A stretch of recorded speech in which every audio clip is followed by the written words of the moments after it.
Well, some people have topics for this week's Right Angle. Where are those people? Other people, not have topic. Mention the cruise. Ted Cruz is a senator from the state of Texas. Is that the one you're talking about? No, I'm talking about the other one. Oh, there's talking other... about the StratoCruise coming up on May 15th. It's really reasonably priced. You get a chance to stay and mingle with all of us. You get to stay with me and hang out and mingle. When I say me, I'm using the royal me and we, of course. I mean, mostly Scott and Steve. I'll come down for my deluxe suite probably.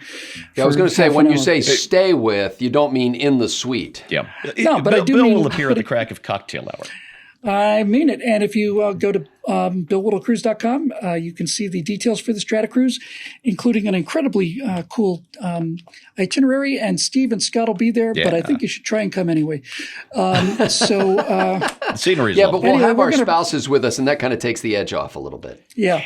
No, it's going to be a lot of fun. And we're going to be available. I'm going to be available just to chat like for 2.5 full days. So if you have any interest in going, we'd love to have you. Yeah. I'll be perpetually gripping the rail. What'd you say, Steve? Oh, talking is just what I live to do. I love conversation. I like talking to people, and that's what I'm going to be doing. Well, and actually, I'm really looking forward to this because we do get, especially I get a little bit more interaction because of my active role in the website. So I get to chat with people from time to time. And I know, on the comments, all three of us at one time or another have engaged in some comments or even private messaging with our members. But it's really neat to really get to know the people. Bill and I in particular, and I think, Steve, you may have been in on some of these, but we've gotten together with some small groups of people who are fans and supporters of this enterprise. And I always come away from there thinking, number one, what a pathetic human being am I compared to these people. But number two, you kind of come away feeling good about the future of the country and the kinds of people that exist in it and who are part of this enterprise. So I'm really looking forward to this. Yeah. Yep, absolutely. Me too. Anyway, what was that? BillWhittleCruise.com, Bill? BillWhittleCruise.com. Link will be below. Yes, it will. So, and these landlubbers this week will still be doing it, sort of geographically bound positions. So if you're tracking us by GPS, we'll be where we normally are. And this week, Steve Green is actually hosting two episodes of Right Angle. And one of them is going to be about a topic of general interest and intense passion on your part. And then the other is kind of a throwaway. Yeah, the ones that used to be just for the members, clearly that's our throwaway item, since we're releasing that to the freeloaders out there. No. These are both really good. The first thing I want to talk about is something I really started to notice once the holiday season got into full gear, because normally I live as much of a hermit lifestyle as I can. I get my younger kid to school and back in the morning and the afternoon, and maybe I go out to lunch. But other than that, if it's not the weekend and I have to go out somewhere, I really just like to avoid people and talking and all that awful stuff that you don't necessarily want to do when you work at home. And as we've gotten closer to the holidays, and you've got Halloween with all the parties that we're involved in for that, and Thanksgiving, my wife's birthday, which is we refer to Melissa's birthday as her birthday season, because we've got dinner at home, we've got dinner out, we've got dinner with folks, we've got dinner with our friends. That's 4 nights just dedicated to her birthday, which is typically the week before Thanksgiving. Then, of course, Thanksgiving and Christmas.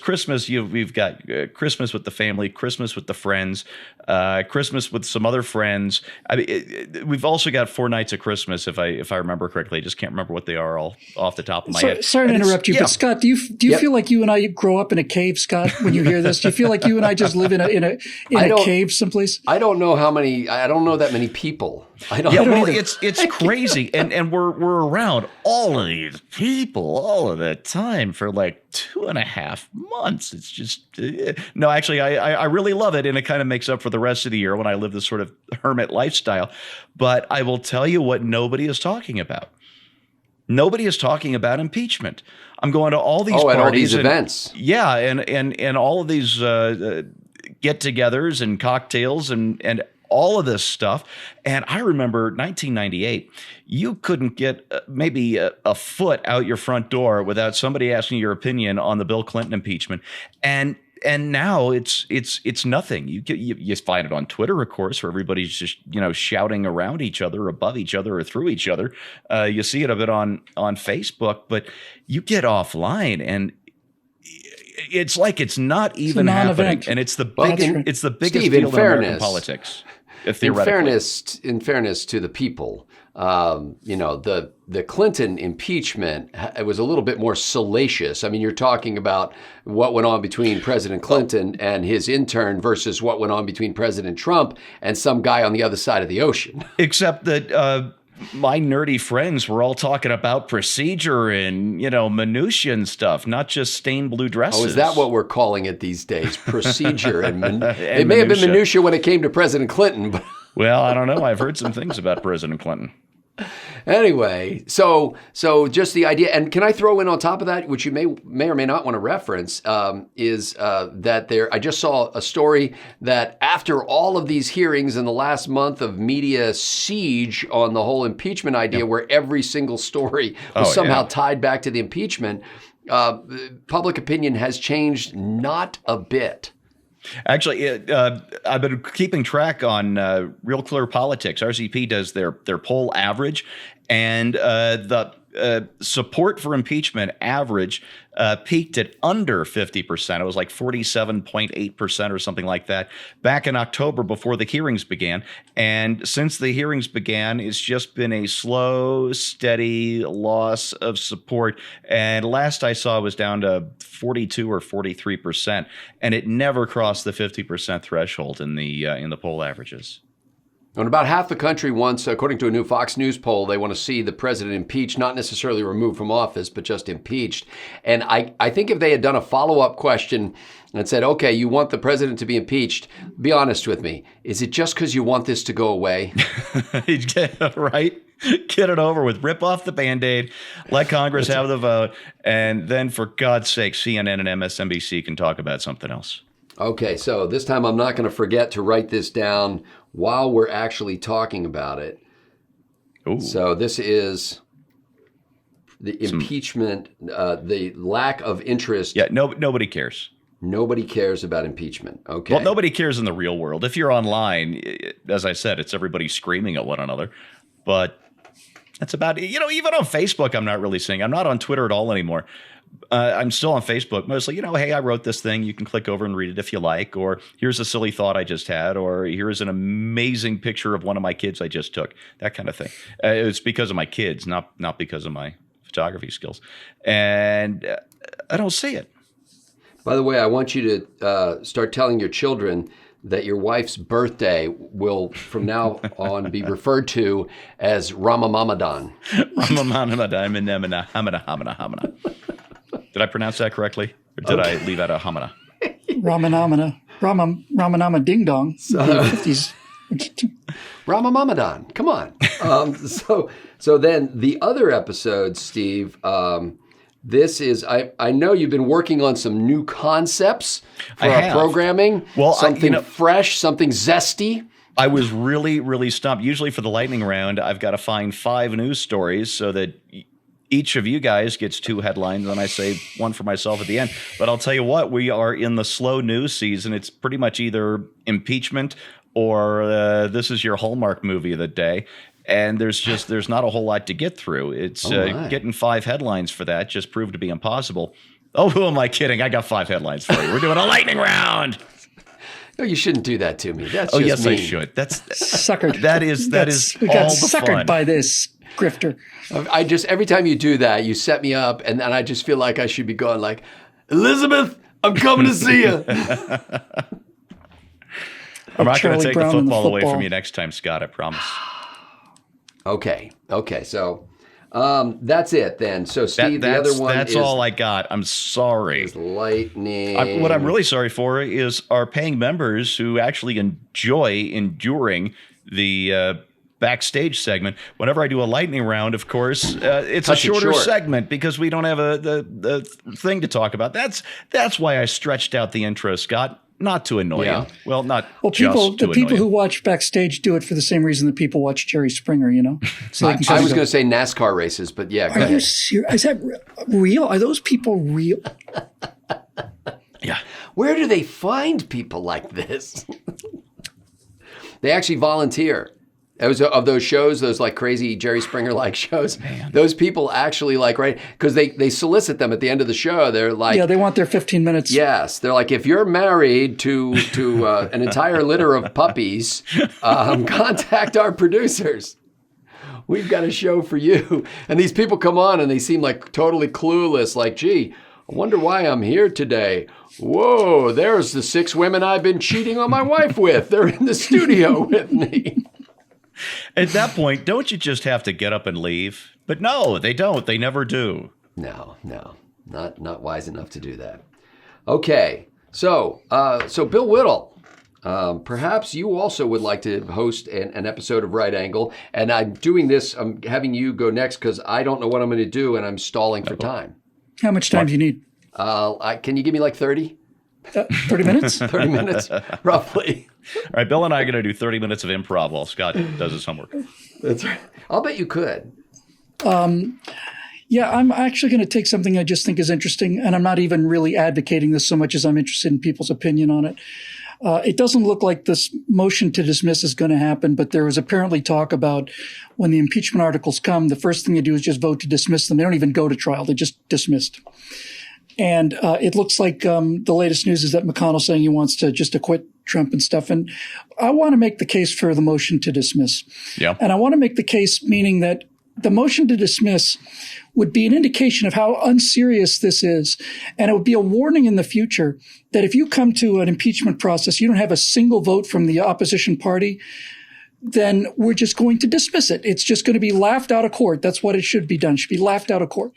And I just think that's an interesting case to be made. It is. Now that you say that, I hadn't thought about it this way, but it would be like if I were suing you in court and I had some accusations against you, but the only witness that I could bring to the courtroom was me, who has the complaint. Because in dismissed. effect, what's that? Why waste our time? Yeah, dismissed. take it to Judge Wapner in that case.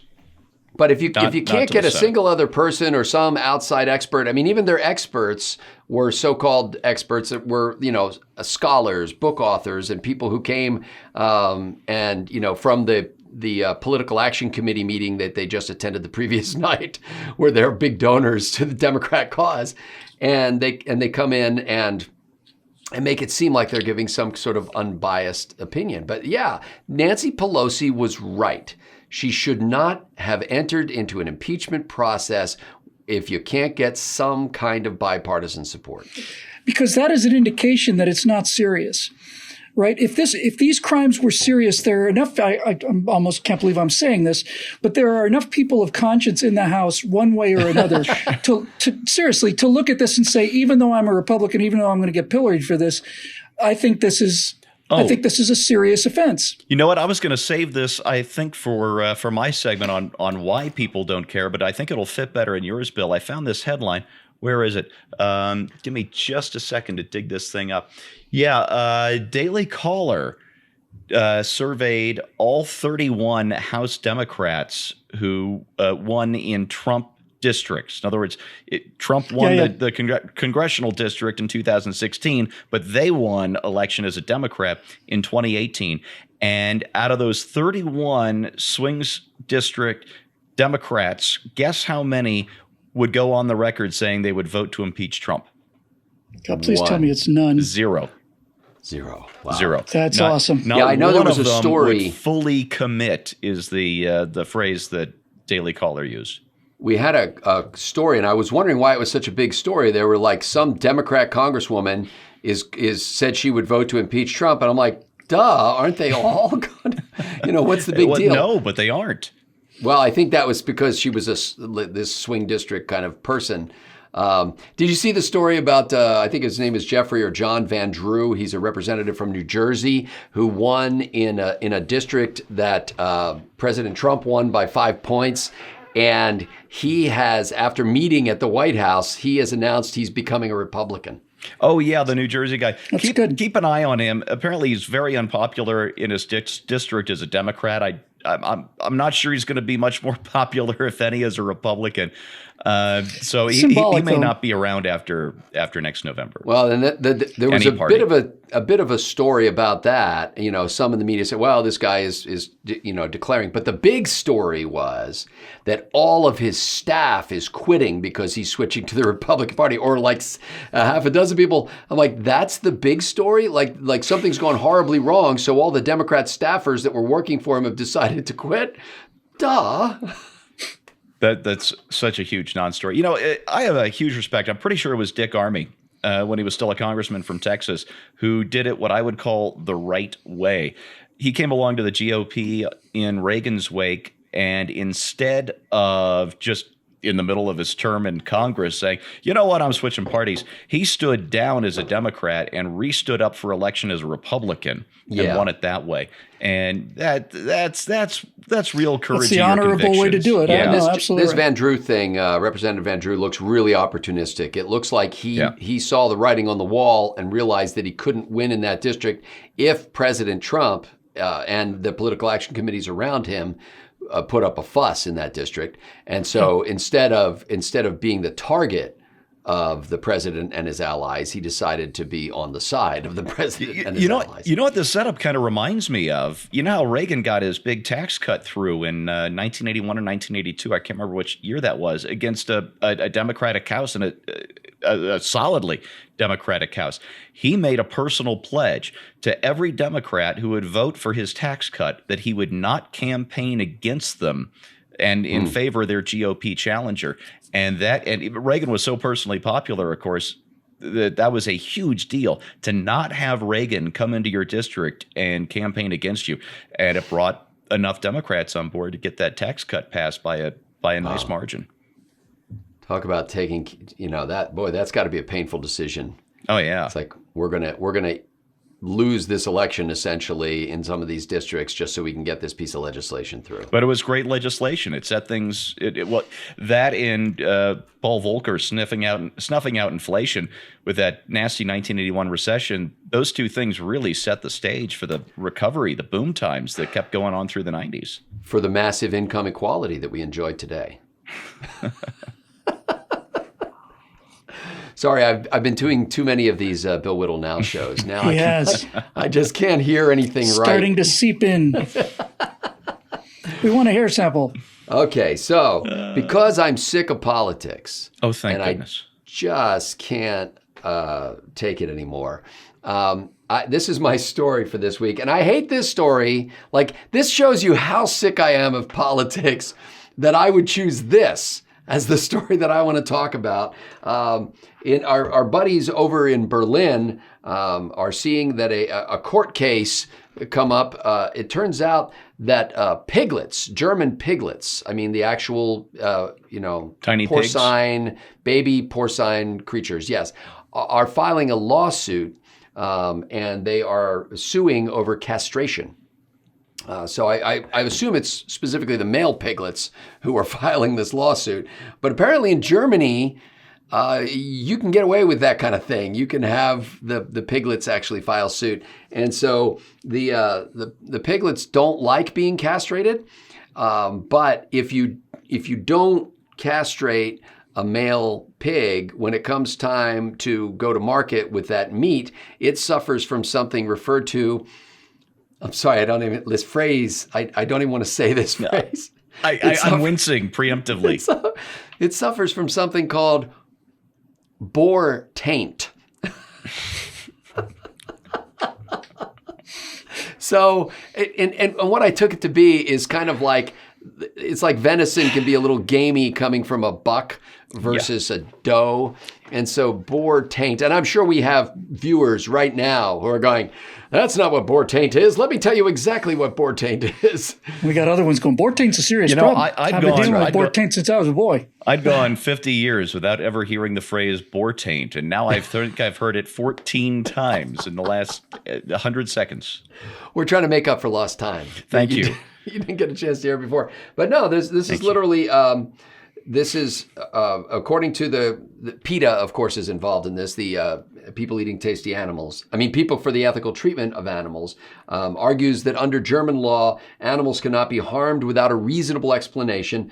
And here's the quote from their statement. The castration of piglets with or without anesthesia is a clear violation of this, giving Germany's male piglets only one option. To sue? To sue. I'm sorry. It's not that I have no empathy for piglets. I do. And actually, full disclosure, I have castrated many piglets. So personally, I worked on a hog farm. So now finally makes sense that hog calling call finally makes sense. Like, sue.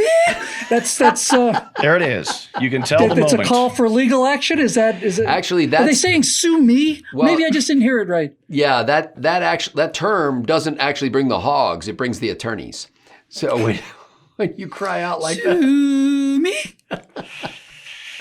So I just thought, wow. We've heard other cases where there was a chimpanzee who, or it wasn't a chimp, it was like a macaque or something like that. It was some sort of ape-like creature that had its picture, took its own selfie, like grabbed a camera I vaguely remember took its own selfie. Well, that simian, whatever he was, actually filed lawsuit for the profits that were garnered from that picture, which went viral. Did he? Yeah. Yes. And he asked for it in the form of fresh fruit.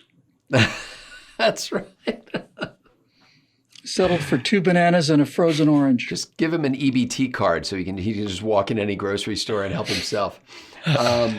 So anyway, this is just like the legal rights. And I think, because I know Bill's an animal lover. I think Steve has domesticated creatures in his dwelling.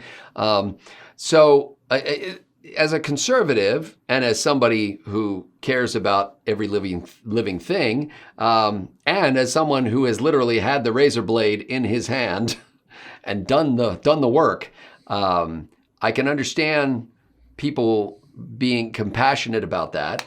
On the other hand, where do we go when we start allowing lawsuits like you have standing on 4 legs, basically, in court? It's an interesting subject. Okay. Or taint. I can visualize the thumbnail now. No, you don't want to visualize that. Yeah, what I want to see for the thumbnail is Porky Pig with this shocked, pained expression on his face. That's brilliant. Okay. We can, and I won't discuss this on the main episode, but we can talk here with our members. The farm I worked on was not one of these so-called big factory farms. It was a small family farm. And the son, who was probably around 30 some years old, was running it largely for his parents. But the son couldn't make a living farming, nor could his parents for that matter. And so he was actually a steel worker. So he'd be gone for periods of time working on a skyscraper, and then he'd come back and work on the farm. And so because of that, and because of their sort of haphazard way of running the farm, periodically they wouldn't get around to castrating the hogs as early as they should. Hey, let me. You know what that results in? Yeah, it's taint. I'll tell you, it's a lot harder to hold a hog down when he's almost as big as you are as a 12-year-old boy when I was at the time. Let me tell you a story that won't fit into the actual segment that our members might get a kick out of. 27 years ago, my best friend RJ and I were looking for a birthday gift for our friend Kevin. And so we were hitting up this thrift shop, this kind of Northern California funky, a little bit of everything thrift store. Because we're 22-year-old kids. We didn't have a whole lot of money. And what we really wanted to get Kevin, because he had this tiny 1-bedroom studio apartment, was the tuba that they had up on the wall. Because we just thought, well, what's he going to do with a tuba? That'd be the best present ever. Except it was $400. And between the two of us, RJ and I had about $20 to spend, which didn't really cover the price of the tuba. What we did find for Kevin instead, Scott, and I think you'll appreciate this, it was an antique elastrator. And this, my! And it's a wooden lever device with these prongs that the lever opens up, kind of like spread fingers, And what you do is you put a very large rubber band around the prongs and you pull the lever and it opens up the rubber band, and then you place that and release the prongs. Yes, that's used on cattle generally. Yeah. This would be way too much for a piglet. And as far as I know, Kevin was just so delightfully weird that he probably still has that elastrator amongst his prized possessions. He can't get it off. Was it a tuba or a sousaphone? I was wondering whether there was a tuba or a sousaphone or even a flugelhorn. Wait. It was about the size of a tuba, but as I recall, it was skinnier. So I think that's a sousahorn. Did it wrap around the guy? Did the guy stand in the middle of it? It was up on the wall, pretty high up. So and it's many years ago. So I would not be surprised if we were actually a sousaphone instead of a... I hope Kevin's not watching this, because as happy as he was with what you actually got him, when he finds out what he could have had... That we didn't get him... I could have had a sousaphone! The sousaphone. I say to that to myself every day. All the time. Yeah. I had somebody in the store the other day who told me that he played one of those, and he felt compelled to ensure that I understood the distinction between that and a tuba. Like I had a sousaphone player put that into my skull too. That's he didn't want me to go home thinking, oh, that guy plays the tuba. Now I'm picturing Woody Allen trying to play the bass in the marching band and Take the Money and Run. And now this video is going to do 400,000 hits because the sousaphone players are going to get a hold of it, and the next thing you know, it's we're in another documentary. Riots in the streets, man. We call them the Susies. So.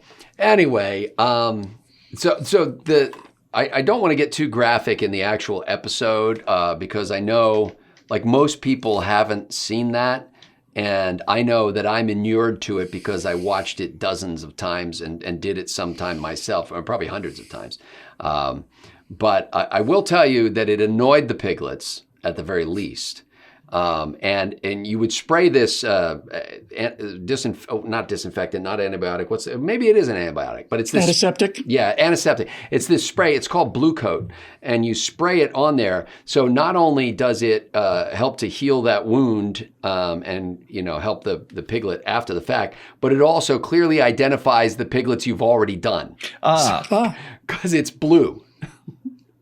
So as soon as you release the piglet, then he would run off a little distance, and typically he would sit down and kind of rub his behind on the straw, just kind of skidding across his straw like, yikes. They're going to hate me for this, aren't they? Wow. Yeah.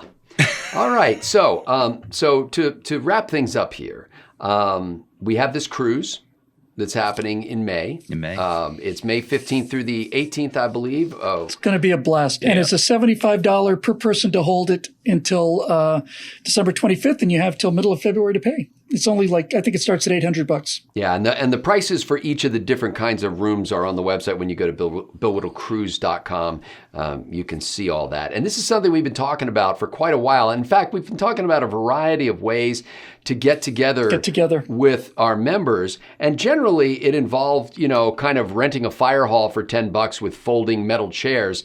And then this sounds more fun than that. Or a cruise. So anyway, we hope to see you there, and we actually will be spending time with you, not just up on stage, receiving all the time. Receiving the glory that is due us, but we'll actually be sails out of Wichita, and it sails out of Wichita. Goes across this little lake here and then kind of comes back. Did they finish up that deep water port in Wichita? Not quite, but the boat is small. The boat is smaller than it looks in the picture. It's a shallow draft John boat. Got a ways to go. Hey, I grew up on the summers on the Gasconade River in south central Missouri. Just a little John boat, some inner tubes, a cooler full of food and beer, and find yourself a gravel bar. Gasconade sounds like something you drink out of an aluminum can.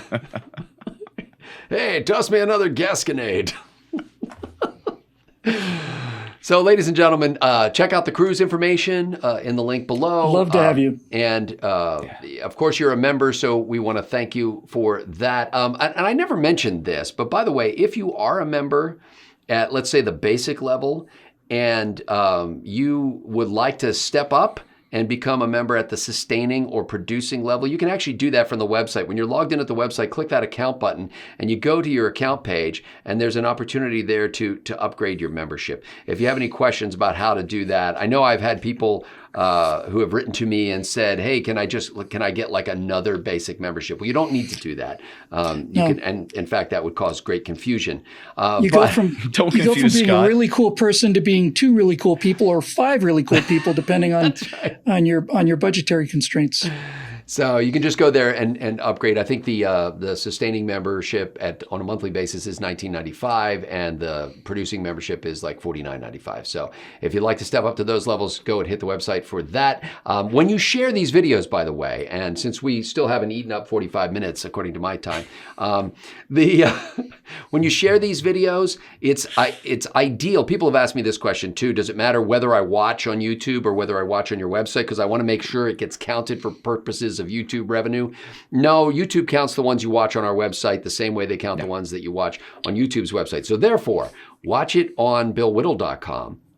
And there are social sharing tools there that you can share the video. So if you share it directly from our website, then people who are not members come to the website itself and not just to the vast mess that is YouTube. That's right. If you purposely share it, they can't suppress it. Yeah, and that's true too. So you're coming from us and rather than from YouTube, and who knows how that all works. But in any case, then people can see, that there's an opportunity to become a member, and so they can engage at that level as well. Lovely. That's about all I have. Steve, do you have any other way to waste time? Bill, anything? Oh, let me think. This is a record we should not be pursuing. People get upset with us if we go less than 30 minutes. I think we're over 30 now. We're over 30 now. Yeah, I've got like 32 and a half here. Okay. Well, that's enough then. You've had enough. You've endured as much as a man can take. We are grateful for the members at BillWhittle.com. For Bill and Steve, I'm Scott. See you this week on Right Angle.